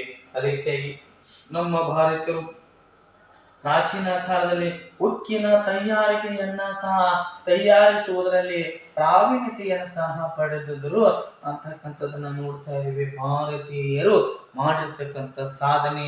ಅದೇ ರೀತಿಯಾಗಿ ನೌಕಾಯಾನದ ಒಂದು ನಿರ್ಮಾಣದಲ್ಲಿ ಭಾರತೀಯರು ಏನಾಗಿದೆಪ್ಪ ಅಂದ್ರೆ ಜಗತ್ತಿನಲ್ಲಿ ಪ್ರಥಮ ಸ್ಥಾನದಲ್ಲಿ ನೋಡ್ತಾ ಇದೀವಿ. ಅದಕ್ಕೆ ಉದಾಹರಣೆ ನೋಡುವಾಗ ಗುಜರಾತಿನ ಸೂರತ್ ಎಂಬಲ್ಲಿ ನೋಡ್ತಾ ಇದೀವಿ. ಗುಜರಾತಿನ ಸೂರತ್ ಎಂಬಲ್ಲಿ ನಾವು ನೌಕಾ ನಿರ್ಮಾಣ ಕಾರ್ಯದ ಬಗ್ಗೆ ನೋಡ್ತಾ ಇದೀವಿ. ಹಾಗಾದ್ರೆ ಜಗತ್ತಿನಲ್ಲಿ ನೋಡಿ ನೌಕಾ ನಿರ್ಮಾಣದಲ್ಲಿ ಪ್ರಥಮ ಸ್ಥಾನದಲ್ಲಿ ಇದ್ದಾರೆ ಎಂದು ನಾವು ನೋಡ್ತಾ ಇದೀವಿ. ಅದೇ ರೀತಿಯಾಗಿ ನಾವು ನೋಡುವಾಗ ಯಾವಾಗ ಈ ರೀತಿಯಾಗಿರ್ತಕ್ಕಂಥ ಗುಜರಾತಿನ ಸೂರತ್ನಲ್ಲಿ ಅತಿ ದೊಡ್ಡದಾಗಿರ್ತಕ್ಕಂಥ ಒಂದು ನೌಕಾಯಾನವನ್ನ ನಿರ್ಮಾಣ ಆಗಿರುವುದನ್ನು ನೋಡ್ತಾ ಇದೀವಿ. ಅದರ ಜೊತೆಗೆ ಭಾರತೀಯರು ಮುಂಗಾರ ಒಂದು ಮಾರುತಗಳನ್ನ ಗುರುತಿಸಿರ್ತಕ್ಕಂಥ ಮೊಟ್ಟ ಮೊದಲಿಗರು ಇವರಾಗಿದ್ದಾರೆ. ಆ ನಂತರ ಪ್ರಪಂಚದಲ್ಲಿ ನೌಕಾಯಾನ ಆರಂಭವಾಯಿತು. ಯಾವಾಗ ಮುಂಗಾರು ಮಾರುತಗಳ ಬಗ್ಗೆ ಮೊದಲು ಇವರು ಏನ್ ಮಾಡ್ತಾ ಇದ್ರ ಅಧ್ಯಯನ ಮಾಡಿದರು, ಅದರ ಬಗ್ಗೆ ಗುರುತಿಸಿದರು. ಆ ನಂತರ ಇವರು ಕಂಡು ಹಿಡಿದ ನಂತರ ಪ್ರಪಂಚದಲ್ಲಿ ನೌಕಾಯಾನ ಅಂತಕ್ಕಂಥದ್ದು ಆರಂಭವಾಯಿತು. ಪ್ರಪಂಚದಲ್ಲಿ ಏನಾಯ್ತ್ರಿ ನೌಕಾಯಾನ ಅಂತಕ್ಕಂಥದ್ದು ಆರಂಭವಾಯಿತು ಅಂತಕ್ಕಂಥದ್ದನ್ನು ಸಹ ನಾವು ನೋಡ್ತಾ ಇದ್ದೀವಿ. ಈ ರೀತಿಯಾಗಿ ನಮ್ಮ ಭಾರತೀಯರು ಅದೇ ರೀತಿಯಾಗಿ ಯೋಗಶಾಸ್ತ್ರ ಆಗಿರಬಹುದು, ಅದೇ ರೀತಿಯಾಗಿ ಏನಪ್ಪಾ ಅಂದ್ರ ವಿವಿಧ ಯೋಗಶಾಸ್ತ್ರದ ಪಿತಾಮಹ ಯಾರು ಅಂತ ಕೇಳಿದಾಗ ನೋಡ್ರಿ, ಯೋಗಶಾಸ್ತ್ರದ ಪಿತಾಮಹ ಪತಂಜಲಿ. ಯೋಗಶಾಸ್ತ್ರದ ಪಿತಾಮಹ ಅಂತ ಯಾರನ್ನ ಕರಿತೀವಪ್ಪ ಅಂದ್ರೆ ಪತಂಜಲಿಯನ್ನ ಕರಿತಾ ಇದೀವಿ. ಈ ಒಂದು ಭಾರತೀಯರು ಏನ್ ಮಾಡಿದಾರಪ್ಪ ಅಂದ್ರ ಒಂದು ಜಗತ್ತಿನ ಎಲ್ಲಾ ಸಾಧನೆಗಳಿಗಿಂತ ಮುಂಚಿನ ಸಾಧನೆಯನ್ನ ಸಾಧಿಸಿರುವುದ ಈ ರೀತಿಯಾಗಿರ್ತಕ್ಕಂಥ ವಿಷಯವನ್ನ ನಾವು ನೋಡ್ತಾ ಇದೀವಿ. ಅಷ್ಟೇ ಅಲ್ಲದೆ ನಮ್ಮ ಭಾರತದ ಸಂಸ್ಕೃತಿ ಸಹ ಏನಾಗಿದೆಪ್ಪ ಅಂದ್ರ ಬೇರೆ ಬೇರೆ ದೇಶಗಳಿಗೆ ನಮ್ಮ ಭಾರತದ ಸಂಸ್ಕೃತಿ ಹಬ್ಬಿದೆ, ನಮ್ಮ ಸಂಸ್ಕೃತಿ. ಹಾಗಾಗಿ ಈ ಭಾರತವನ್ನ ನಾವೇನಂತ ಕೇಳ್ತಾ ಇದೀವಿ, ಭಾರತ ನಮ್ಮ ಹೆಮ್ಮೆ ಅಂತಕ್ಕಂಥದನ್ನ ಸಹ ನೋಡ್ತಾ ಇದೀವಿ. ಹಾಗಾದ್ರೆ ನೋಡ್ರಿ, ದೇಶಗಳಲ್ಲಿ ಸಹ ಭಾರತದ ಸಂಸ್ಕೃತಿ ಯಾವ ರೀತಿ ಹಬ್ಬಿತ್ತು ಅಂತಕ್ಕಂಥದನ್ನ ನೋಡ್ತಾ ಇದೀವಿ. ಸಾಗರ ಯಾನದ ಮುಖಾಂತರ ನಾವು ನೋಡುವಾಗ ನಮ್ಮ ಭಾರತೀಯರು ಅದರಲ್ಲಿ ನಿಷ್ಣಾವಂತರಾಗಿದ್ದರು, ವಿವಿಧ ರೀತಿಯ ತರಬೇತಿಯನ್ನು ಪಡೆದಿರತಕ್ಕಂಥವಾಗಿದ್ದು. ಹಾಗಾದ್ರೆ ನಮ್ಮ ಸಂಸ್ಕೃತಿ ಈ ಏನಾಗ್ತೈತಪ್ಪ ಅಂದ್ರೆ ಸಾಗರ ಯಾನದ ಮುಖಾಂತರ ನಮ್ಮ ಸಂಸ್ಕೃತಿ ದೇಶ ವಿದೇಶಿಗಳಿಗೂ ಸಹ ಹರಡಿತು ಅಂತಕ್ಕಂಥದ್ದನ್ನು ಸಹ ನಾವು ನೋಡ್ತಾ ಇದ್ದೀವಿ, ದೇಶ ವಿದೇಶಗಳಲ್ಲಿ. ಹಾಗಾದ್ರೆ ಮೊದಲನೇದಾಗಿ ನೋಡುವಾಗ ನಮ್ಮ ಬೌದ್ಧ ಅಂತಕ್ಕಂಥ ಧರ್ಮ ಭಾರತದ ಗಡಿಯಾಚೆಗೂ ಸಹ ತನ್ನ ಪ್ರಭಾವವನ್ನ ಪಡೆದುಕೊಂಡಿತು.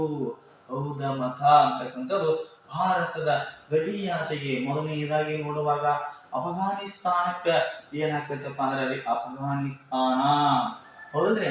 ಅದೇ ರೀತಿಯಾಗಿ ಏನ್ರಿ ಮಂಗೋಲಿಯಾ, ಆ ನಂತರ ನೋಡುವಾಗ ಕೊರಿಯಾ, ಆ ನಂತರ ನೋಡುವಾಗ ಟಿಬೇಟ್, ಆ ನಂತರ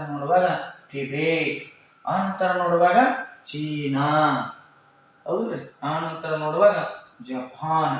ಈ ದೇಶಗಳಿಗೆ ಸಹ ಈ ಬೌದ್ಧ ಮತ ಅಂತಕ್ಕಂಥ ಒಂದು ಸಂಸ್ಕೃತಿಯ ಧರ್ಮ ಅಲ್ಲಿ ಏನಾಯ್ತಪ್ಪ ಅಂದ್ರ ಪ್ರಾವೀಣ್ಯತೆಯನ್ನ ಪಡೆದುಕೊಂಡಿತು ಅಂತೇಳಿ ನೋಡ್ತಾ ಇದ್ದೀವಿ. ಅದಕ್ಕೆ ಉದಾಹರಣೆ ನೋಡುವಾಗ ಜಗತ್ತಿನ ಅತಿ ಎತ್ತರವಾದ ಬುದ್ಧನ ಮೂರ್ತಿ, ಜಗತ್ತಿನ ಅತಿ ಎತ್ತರವಾದ ಬುದ್ಧನ ಮೂರ್ತಿ, ಅತಿ ಎತ್ತರವಾದ ಬುದ್ಧನ ಮೂರ್ತಿಯನ್ನ ನಾವು ಎಲ್ಲಿ ನೋಡ್ತಾ ಇದೀವಪ್ಪ ಅಂದ್ರ ಅಫಘಾನಿಸ್ತಾನದ ಬಮಿಯಾನ್ನಲ್ಲಿ ನೋಡ್ತಾ ಇದ್ದೇವೆ. ಎಲ್ಲಿ ನೋಡ್ತಾ ಇದ್ದೇವೆ? ಅಫಘಾನಿಸ್ತಾನದ ಬಮಿಯಾನ್ ಎಂಬಲ್ಲಿ. ಅದೇ ರೀತಿಯಾಗಿ ನಾವು ನೋಡ್ತಾ ಇದೀವಿ ಏನಪ್ಪಾ ಅಂದ್ರೆ ಇನ್ನೊಂದು ಪ್ರಮುಖವಾಗಿರ್ತಕ್ಕಂಥದ್ದು ಕಾಂಬೋಡಿಯಾದ ಅಂಕೋರ್ ವಾಟದಲ್ಲಿ ನೋಡ್ತಾ ಇದೀವಿ. ನಾವು ಏನ್ ನೋಡ್ತಾ ಇದೀವಿ? ಕಾಂಬೋಡಿಯಾದ ಅಂಕೋರ್ ವಾಟದಲ್ಲಿ ನಾವು ನೋಡ್ತಾ ಇದೀವಿ. ಏನ್ ನೋಡ್ತಾ ಇದೀವಿ? ಜಗತ್ ಪ್ರಸಿದ್ಧ ಒಂದು ಹಿಂದೂ ದೇವಾಲಯ ಇದೆ, ಹಿಂದೂ ದೇವಾಲಯ ಸಹ ಅಲ್ಲಿದೆ ನೋಡ್ರಿ. ಅದೇ ರೀತಿಯಾಗಿ ನಾವು ನೋಡ್ತಾ ಇದೀವಿ ಜಾವಾದ ಬೋರೋಬೋದರ ಎಂಬಲ್ಲಿ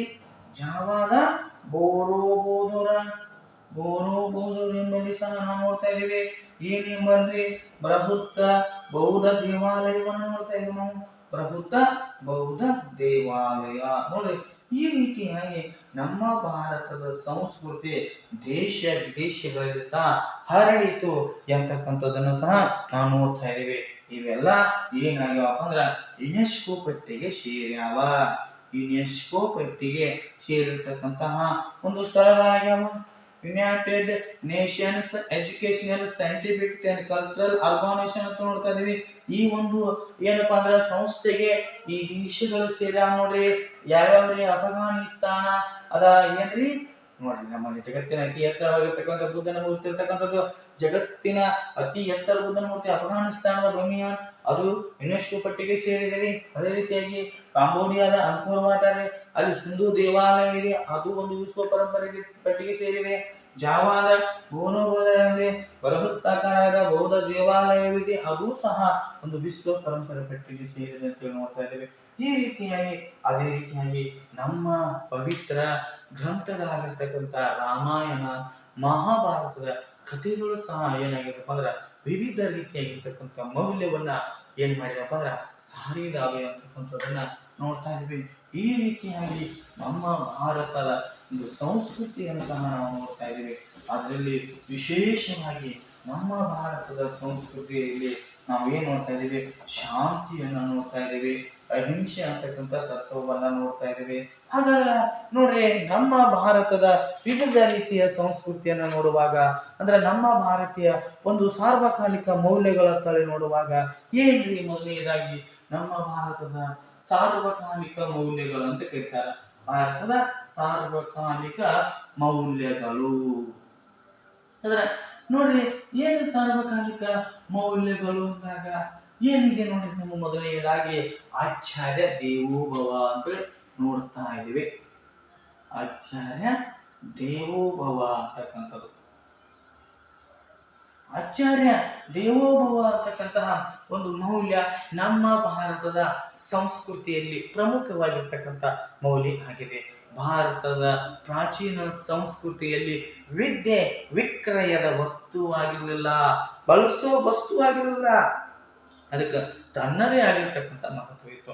ಪ್ರಾಚೀನ ಕಾಲದಲ್ಲಿರ್ತಕ್ಕಂಥ ಗುರುಗಳು ತಮ್ಮ ಶಿಷ್ಯರಿಗೆ ಹೇಳಿಕೊಡ್ತಕ್ಕಂಥ ವಿವಿಧ ರೀತಿಯ ಮೌಲ್ಯಗಳಲ್ಲಿ ಆಚಾರ್ಯ ದೇವೋಭವ ಅಂತಕ್ಕಂಥದ್ದು ಪ್ರಮುಖವಾಗಿತ್ತು. ಹಾಗಾದ್ರೆ ಏನೇನು ಇತ್ತು ಆ ಮೌಲ್ಯಗಳು? ಸತ್ಯವನ್ನ ಹೇಳು, ಸತ್ಯವನ್ನ ಹೇಳು, ಸುಳ್ಳನ್ನ ಹೇಳಬೇಡ, ಸತ್ಯವನ್ನ ಹೇಳು, ಗರ್ವ ಪಡಬೇಡ. ಸತ್ಯವನ್ನ ಹೇಳು, ಗರ್ವ ಪಡಬೇಡ. ಇಲ್ಲಿಯವರೆಗೆ ಕಲಿತದ್ದರಲ್ಲೇ ತೃಪ್ತನಾಗಬೇಡ. ಅದೇ ರೀತಿಯಾಗಿ ತಂದೆ ತಾಯಿ ಗುರುಗಳು ಅತಿಥಿಗಳನ್ನ ಏನು ಮಾಡು, ದೇವರಂತೆ ಭಾವಿಸು. ನೋಡ್ರಿ, ಇದು ಬಹಳ ಏನಪ್ಪಾ ಅಂದ್ರೆ ಮಾರ್ಮಿಕವಾಗಿರ್ತಕ್ಕಂಥ ಒಂದು ಸಾರ್ವಕಾಲಿಕ ಮೌಲ್ಯ ಆಗಿದೆ. ಇದನ್ನ ನಾವು ಪ್ರಾಚೀನ ಕಾಲದ ಸಂಸ್ಕೃತಿಯಲ್ಲಿ ಆ ವಿದ್ಯೆಗೆ ಇರ್ತಕ್ಕಂಥ ಮಹತ್ವವನ್ನ ನಾವು ನೋಡ್ತಾ ಇದ್ದೀವಿ. ಅದೇ ರೀತಿಯಾಗಿ ಎರಡನೇದಾಗಿ ನೋಡುವಾಗ ಅಹಿಂಸೆ ಅಂತೇಳಿ ನೋಡ್ತಾ ಇದ್ದೀವಿ. ನಮ್ಮ ಭಾರತ ಏನಾಗಿದೆಪ್ಪ ಅಂದ್ರ ಅಹಿಂಸೆ ಮತ್ತು ನೋಡಿ ಅದೇ ರೀತಿಯಾಗಿ ಸತ್ಯ, ಈ ಎರಡು ಅಂಶಗಳನ್ನ ಒಳಗೊಂಡಿರ್ತಕ್ಕಂಥ ದೇಶ. ಹೌದು, ಯೇಸು ಕ್ರಿಸ್ತರು ಸಹ ಹೇಳ್ತಾರೆ ಏನಪ್ಪಾ ಅಂದ್ರ, ಅವರು ತಿಳಿಯದೆ ತಪ್ಪನ್ನ ಮಾಡಿದ್ದಾರೆ, ಅವರ ತಪ್ಪುಗಳನ್ನ ಕ್ಷಮಿಸು. ಆ ಒಂದು ತತ್ವಗಳನ್ನು ಸಹ ನಾವಿಲ್ಲಿ ನೋಡ್ತಾ ಇದ್ವಿ. ಅಹಿಂಸೆ ಮತ್ತು ಸತ್ಯ. ಯಾವುದೇ ಪ್ರಾಣಿಗೆ ಏನು ಮಾಡಾಗಲ್ರಿ, ಹಿಂಸೆಯನ್ನ ಮಾಡದೇ ಇರುವುದು. ಅಹಿಂಸೆಯ ಶ್ರೇಷ್ಠ ತತ್ವವನ್ನ ಸಾರಿರ್ತಕ್ಕಂಥ ದೇಶ ಅದು ನಮ್ಮ ಭಾರತ ದೇಶ ಅಂತಕ್ಕಂಥದನ್ನ ನೋಡ್ತಾ ಇದ್ದೀವಿ. ಇಲ್ಲಿ ನಮ್ಮ ಭಾರತದಲ್ಲಿ ಬೌದ್ಧ ಧರ್ಮ ಮತ್ತು ಜೈನ ಧರ್ಮಗಳು ಬೌದ್ಧ ಧರ್ಮ ಮತ್ತು ಜೈನ ಧರ್ಮಗಳು ಏನು ಮಾಡ್ಯಾಪ ಅಂದ್ರ ತಮ್ಮ ತತ್ವ ಅದು ಅಹಿಂಸೆ ಮತ್ತು ಸತ್ಯ, ಈ ತತ್ವಗಳ ಮುಖಾಂತರ ನಮ್ಮ ಭಾರತಕ್ಕೆ ಶಾಂತಿಯನ್ನು ಸಾರಿದೆವ. ಅದೇ ರೀತಿಯಾಗಿ ಮಹಾತ್ಮ ಗಾಂಧೀಜಿಯವರು ಸಹ ಈ ಒಂದು ಸತ್ಯಾಗ್ರಹ ಎಂಬ ಒಂದು ತತ್ವದಿಂದ ನಮ್ಮ ಭಾರತ ದೇಶಕ್ಕೆ ಸ್ವಾತಂತ್ರ್ಯವನ್ನ ತಂದುಕೊಟ್ಟಾರೆ ಅಂತಕ್ಕಂಥದ್ದು ಸಹ ನಮ್ಗೆ ಗೊತ್ತಿರಬೇಕ್ರಿ. ಹಾಗಾದ್ರೆ ಈ ಎಲ್ಲಾ ಮೌಲ್ಯಗಳು ನಮ್ಮ ಭಾರತದಲ್ಲಿ ಅದಾವ.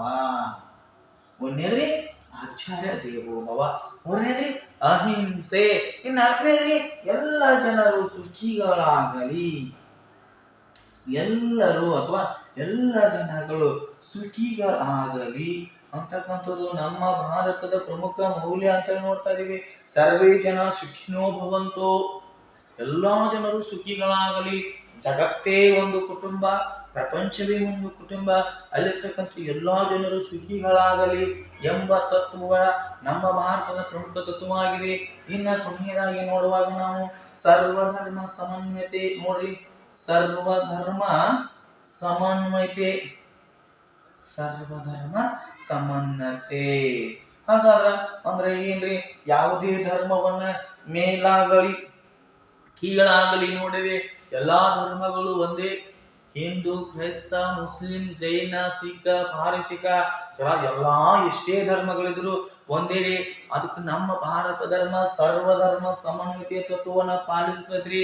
ಹಾಗಾದ್ರೆ ಬೆಳಕು ಎಲ್ಲಿಂದ ಬಂದಿದೆ ಗೊತ್ತಿಲ್ಲ, ಆದ್ರೆ ಬೆಳಕು ಬೆಳಕೆ. ಹಾಗಾದ್ರೆ ಆ ಬೆಳಕಿಗೆ ಕತ್ತಲೆಯನ್ನ ಒಡೆದೋಡಿಸುವ ಶಕ್ತಿ ಇದೆಯಲ್ಲ ಅಷ್ಟು ಸಾಕು ಅಂತಕ್ಕಂಥದ್ದು ನಮ್ಮದು. ಯಾವುದೇ ಒಂದು ಧರ್ಮವನ್ನ ಸ್ವೀಕರಿಸಲಿ, ಯಾವುದೇ ದೇವರನ್ನ ಪೂಜಿಸಲಿ, ಆದರೆ ನಮ್ಮ ಒಂದು ಜೀವನದಲ್ಲಿರ್ತಕ್ಕಂತಹ ಅಂಧಕಾರ ಎಂಬ ಕತ್ತಲವನ್ನು ಒಡೆದೋಡಿಸುವ ಶಕ್ತಿ ಹೊಂದಿದರೆ ಸಾಕು. ಅದಕ್ಕಾಗಿ ಸರ್ವಧರ್ಮ ಸಮನ್ವಯತೆ ಅಂತಕ್ಕಂಥ ತತ್ವ, ದೇವರು ಒಬ್ಬನೇ ನಾಮ ಹಲವು, ಯಾವುದೇ ದೇವರನ್ನ ಪೂಜಿಸಲಿ ಎಂಬ ಒಂದು ವಾಕ್ಯ ನಮ್ಮ ಭಾರತದಾಗಿದೆ. ಸಾರ್ವಕಾಲಿಕ ಮೌಲ್ಯಗಳಂದ್ರೆ ಆಚಾರ್ಯ ದೇವೋಭವ, ಅಹಿಂಸೆ, ಎಲ್ಲರೂ ಸುಖಿಗಳಾಗಲಿ, ಸರ್ವಧರ್ಮ ಸಮನ್ವಯತೆ ಅಂತ ನೋಡ್ತಾ ಇದೀವಿ. ಈ ರೀತಿಯಾಗಿ ಪ್ರಶ್ನೆಗಳನ್ನ ಕೇಳಬಹುದು. ಏನ್ ಕೇಳಬಹುದ್ರಿ? ಗಣಿತ ಕ್ಷೇತ್ರಕ್ಕೆ ಭಾರತ ನೀಡಿರತಕ್ಕಂಥ ಕೊಡುಗೆ 0, ಮೊಟ್ಟ ಮೊದಲನೇದಾಗಿ 0 ನೀಡಿದಾರ. ಹಾಗಾದ್ರೆ ಶಾಕುಂತಲ ಎಂಬ ಸಂಸ್ಕೃತ ಕೃತಿಯನ್ನ ಇಂಗ್ಲಿಷ್ ಭಾಷೆಗೆ ಭಾಷಾಂತರಿಸಿದವರಾರು? ಸರ್ ವಿಲಿಯಂ ಜೋನ್ಸ್ ರೇ. ಅದೇ ರೀತಿಯಾಗಿ 1784ರಲ್ಲಿ ಸ್ಥಾಪನೆಯಾಗಿರ್ತಕ್ಕಂತಹ ದಿ ಏಷ್ಯಾಟಿಕ್ ಸೊಸೈಟಿಯ ಮೂಲಕ. ಹಾಗಾದ್ರೆ ದಿ ಏಷ್ಯಾಟಿಕ್ ಸೊಸೈಟಿ 1784ರಲ್ಲಿ ಸ್ಥಾಪನೆಯಾದರೆ ಅದು ಮರುನಾಮಕರಣಗೊಂಡಿದ್ದು ಯಾವಾಗ? 1832ರಲ್ಲಿ. ಹೌದಲ್ಲೇ ದಿ ಏನಪ್ಪಾ ಏಷ್ಯಾಟಿಕ್ ಸೊಸೈಟಿ ಆಫ್ ಬೆಂಗಾಲ್ ಅಂತಕ್ಕಂಥ ಮರುನಾಮಕರಣವಾಯಿತು. ಹಾಗಾದ್ರೆ ಕಾಂಬೋಡಿಯಾದ ಯಾವ ಸ್ಥಳದಲ್ಲಿ ಭವ್ಯವಾಗಿರ್ತಕ್ಕಂಥ ಹಿಂದೂ ದೇವಾಲಯವಿದೆ? ಕಾಂಬೋಡಿಯಾದ ಅಂಕೋರ್ ವಾಟ ಎಂಬಲ್ಲಿ ಏನಾಗಿತ್ತು ಅಂದ್ರೆ ಭವ್ಯವಾಗಿರ್ತಕ್ಕಂಥ ಒಂದು ಹಿಂದೂ ದೇವಾಲಯ ಇದೆ ಅಂತಕ್ಕಂಥದ್ದು ನೋಡ್ತಾ ಇದ್ದೀವಿ. ಹಾಗಾದ್ರೆ ಪುರಾಣಗಳಲ್ಲಿ ಭಾರತವನ್ನ ಏನೆಂದು ಕರೆಯುತ್ತಾರೆ? ಜಂಬೂದ್ವೀಪ, ಭರತಖಂಡ, ಭರತವರ್ಷ, ಭಾರತ ಎಂಬ ವಿವಿಧ ಹೆಸರುಗಳಿಂದ ನಮ್ಮ ಭಾರತವನ್ನು ಸಹ ಕರೆಯುತ್ತಾರೆ ಎಂಬುದು ಗೊತ್ತಿರಬೇಕ್ರಿ. ಗಣಿತ ಕ್ಷೇತ್ರಕ್ಕೆ ಯಾರಪ್ಪ ಅಂದ್ರೆ ನಮ್ಮ ಭಾರತದಲ್ಲಿ ನೀಡಿರ್ತಕ್ಕಂಥ ಕೊಡುಗೆ ನೋಡ್ರಿ. ಅಶೋಕನ ಶಿಲಾಲೇಖನಗಳಲ್ಲಿ ವಿವಿಧ ರೀತಿಯಾಗಿರ್ತಕ್ಕಂಥ ಅಂಕೆಗಳನ್ನ ಬಳಸಿರುವುದನ್ನು ಸಹ ನಾವು ನೋಡ್ತಾ ಇದೀವಿ. ಅಂದ್ರೆ 2300 ವರ್ಷಗಳ ಹಿಂದೆ, ಅದಾದ 1000 ವರ್ಷಗಳನ್ನು ನೋಡಿದಾಗ ಯುರೋಪಿನ ಯಾವ ದೇಶದಲ್ಲಿ ಸಹ ಅಂಕಿಗಳ ಬಳಕೆ ಗೊತ್ತಿರಲಿಲ್ಲ. ಅದೇ ರೀತಿಯಾಗಿ ಅಂಕಿಗಳು, ದಶಮಾಂಶ, ಭಿನ್ನರಾಶಿ, ಬೀಜಗಣಿತ, ವಿವಿಧ ರೀತಿಯಾಗಿರ್ತಕ್ಕಂತಹ ಒಂದು ಗಣಿತದ ಮೂಲ ಕ್ರಿಯೆಗಳನ್ನ ಮೊಟ್ಟ ಮೊದಲ ಬಾರಿಗೆ ನಮ್ಮ ಭಾರತೀಯರು ಗುರುತಿಸಿದ್ದಾರೆ.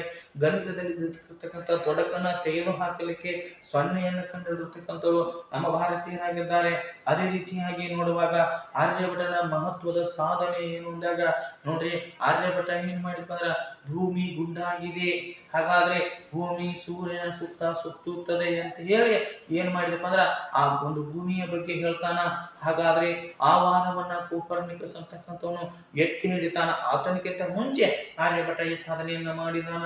ಹಾಗಾದ್ರೆ ನೋಡುವಾಗ ಭಾರತೀಯ ಸಂಸ್ಕೃತಿಯು ಹಬ್ಬಿರ್ತಕ್ಕಂಥ ಆಗ್ನೇಯ ಏಷ್ಯಾ ಖಂಡದ 3 ದೇಶಗಳು ನೋಡುವಾಗ ಎಲ್ಲೆಲ್ಲಿ ಹೇಳಿದಪ್ಪ ಅಂದ್ರೆ ಮೊದಲನೇದಾಗಿ ಅಫ್ಘಾನಿಸ್ತಾನ, ಎರಡನೇದಾಗಿ ಮಂಗೋಲಿಯಾ, ಮೂರನೇದಾಗಿ ಏನ್ ನೋಡ್ತಾ ಇದಪ್ಪ ಅಂದ್ರೆ ಕೊರಿಯಾ, ನಾಲ್ಕನೇದಾಗಿ ಟಿಬೆಟ್, ಐದನೇದಾಗಿ ಚೀನಾ, ಆರನೇದಾಗಿ ಜಪಾನ್ ದೇಶಗಳಲ್ಲಿ ನಮ್ಮ ಒಂದು ಭಾರತದ ಏನ್ರಿ ಒಂದು ಭವ್ಯವಾಗಿರ್ತಕ್ಕಂಥ ಸಂಸ್ಕೃತಿ ಹಬ್ಬಿತ್ತು ಅಂತ ನೋಡ್ತಾ ಇದೀವಿ. ಆದ್ರೆ ಭಾರತದ ಪ್ರಮುಖವಾಗಿರ್ತಕ್ಕಂಥ ಮೌಲ್ಯಗಳು ಆಚಾರ್ಯ ದೇವೋಭವ, ಅದೇ ರೀತಿಯಾಗಿ ಅಹಿಂಸೆ, ಅದೇ ರೀತಿಯಾಗಿ ಎಲ್ಲರೂ ಸುಖಿಗಳಾಗಲಿ, ಸರ್ವಧರ್ಮ ಸಮನ್ವಯತೆ, ಹೌದಲ್ಲ ಭಾರತದ 2 ಮೌಲ್ಯಗಳನ್ನ ತಿಳಿಸಿರಿ ಅಂತ ಹೇಳ್ಯಾರ. ಅದೇ ರೀತಿಯಾಗಿ ಸರ್ವಧರ್ಮ ಸಮಭಾವ ಮೌಲ್ಯವು ನಮ್ಮ ದೇಶದಲ್ಲಿ ಆಚರಣೆಯಲ್ಲಿದೆ ಇದೆ. ಸರ್ವಧರ್ಮ ಸಮನ್ವಯತೆಯಲ್ಲಿ ಎಲ್ಲಾ ಧರ್ಮಗಳು ಅವನ್ನ ಒಳಗೊಂಡಿರ್ತಕ್ಕಂಥ ಏಕೈಕ ದೇಶ ನಮ್ಮ ಭಾರತ ದೇಶ ಆಗಿದೆ. ಇಲ್ಲಿ ಹಿಂದೂ, ಕ್ರೈಸ್ತ, ಮುಸ್ಲಿಂ, ಜೈನ, ಪಾರಸಿಕ, ಹೌದ್ರ ಶಿಖ ಹಲವು ಧರ್ಮಗಳದಾವ. ಹಾಗಾದ್ರೆ ನಮ್ಮ ಭಾರತದ ತತ್ವ ಏನ್ರಿ? ಬೆಳಕು ಬಂದಿದೆ, ಎಲ್ಲಿಂದ ಬಂದಿದೆ ಅನ್ನೋದು ಮುಖ್ಯಲ್ಲ, ಬೆಳಕು ಬಂದಿದಲ್ಲ ಅದಷ್ಟೇ ಸಾಕು. ಆ ಬೆಳಕಿಗೆ ಕತ್ತಲೆಯನ್ನ ಒಡೆದೋಡಿಸುವ ಶಕ್ತಿ ಇದ್ರೆ ಅದು ಏನಾಗಿದೆ ಅಂದ್ರ ನಿಜವಾದ ಬೆಳಕಾಗಿದೆ. ಹಾಗಾದ್ರೆ ನೀವು ಯಾವುದೇ ಧರ್ಮವನ್ನ ನಂಬಿ, ಯಾವುದೇ ದೇವರನ್ನ ಪೂಜಿಸಿರಿ, ಹಾಗಾದ್ರೆ ನಿಮ್ಮ ಎಲ್ಲಾ ತತ್ವಗಳು ಒಳ್ಳೆಯದಾಗಿವೆ. ಎಲ್ಲಾ ಧರ್ಮಗಳು ಒಳ್ಳೆಯ ತತ್ವವನ್ನೇ ಬೋಧಿಸುತ್ತವೆ. ಎಲ್ಲಾ ಧರ್ಮಗಳು ಅಷ್ಟೇ, ಎಲ್ಲಾ ಧರ್ಮಕ್ಕೂ ಸಮಾನವಾಗಿರ್ತಕ್ಕಂಥ ಒಂದು ಅಧಿಕಾರವಿದೆ. ದೇವರು ಒಬ್ಬನೇ, ಆದ್ರೆ ನಾಮ ಹಲವು ಎಂಬ ತತ್ವವನ್ನ ನಮ್ಮ ಒಂದು ಭಾರತ ದೇಶ ಹೊಂದಿದೆ ಅಂತಕ್ಕಂಥದ್ದು ನೋಡ್ತಾ ಇದೀವಿ. ಆ ಒಂದು ಎಲ್ಲಾ ದೃಷ್ಟಿಯಿಂದ ನಮಗೆ ಭಾರತ ನಮ್ಮ ಹೆಮ್ಮೆ ಅಂತಕ್ಕಂತಹ ಒಂದು ವಿಷಯ ಅರಿವಾಗುತ್ತದೆ. ಈ ರೀತಿಯಾಗಿರ್ತಕ್ಕಂಥ ಪ್ರಶ್ನೆಗಳನ್ನ ಕೇಳಬಹುದು, ಕೇಳ್ತಕ್ಕಂಥ ಸಾಧ್ಯತೆಗಳದಾವ. ಹಾಗಾದ್ರೆ ನನ್ನ ಪ್ರೀತಿಯ ಸ್ಪರ್ಧಾರ್ಥಿಗಳೇ, ಇಲ್ಲಿಯವರೆಗೆ ಈ ವಿಡಿಯೋವನ್ನ ವೀಕ್ಷಿಸೋದಕ್ಕಾಗಿ ತಮಗೆಲ್ಲರಿಗೂ ಧನ್ಯವಾದಗಳು. ದಯವಿಟ್ಟು ಈ ವಿಡಿಯೋವನ್ನ ನಿಮ್ಮ ಫ್ರೆಂಡ್ಸ್ಗಳಿಗೆ ಸಹ ಶೇರ್ ಮಾಡಿ. ಯಾರಾದರೂ ಮೊದಲ ಬಾರಿಗೆ ಈ ವಿಡಿಯೋನ ನೋಡ್ತಾ ಇದ್ರೆ ಒಂದು ಲೈಕ್ ಬಟನ್ ಒತ್ತಿ ಸಬ್ಸ್ಕ್ರೈಬ್ ಆಗಿ, ಅದೇ ರೀತಿಯಾಗಿ ನಿಮ್ಮ ಒಂದು ಸ್ಪರ್ಧಾತ್ಮಕ ರೀತಿಯ ಪರೀಕ್ಷೆಗಳಿಗೆ ಸಹಾಯಕವಾಗತಕ್ಕಂಥ ಆಟದ ಅಧ್ಯಯನಗಳು ಇವಾಗಿವೆ. ಹಾಗಾದ್ರೆ ದಯವಿಟ್ಟು ಎಲ್ಲವನ್ನು ನೋಡಿ ನೋಟ್ಸ್ ಅನ್ನ ಮಾಡ್ಕೊಳ್ಳಿ ಅಂತ ಹೇಳ್ತಾ ಈ ಕ್ಲಾಸ್ ಅನ್ನು ಮುಗಿಸ್ತಾ ಮತ್ತೆ ನಾಳೆ ಅದನ್ನ ಭೇಟಿಯಾಗೋಣ. ಧನ್ಯವಾದಗಳು.